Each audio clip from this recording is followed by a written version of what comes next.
So I've been hearing arguments from the other side of the incident with Carmelo Anthony and Austin McCaff.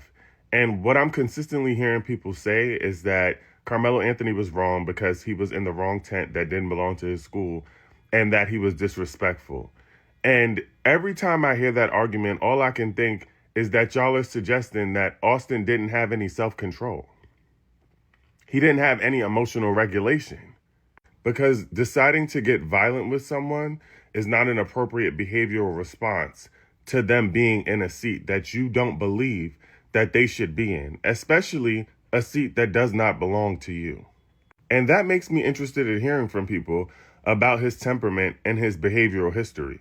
Because if this were a black child in this instance, we would have already heard about that.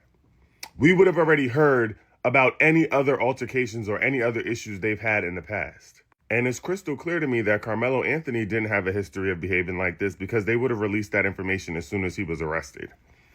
We would have heard about that a long time ago. So this seems like a one-off incident.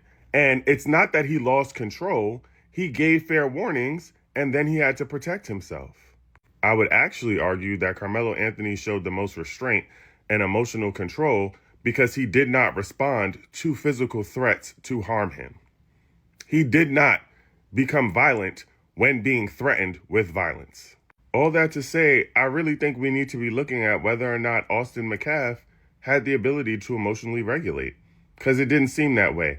And if that were a black child, we would have heard about it by now.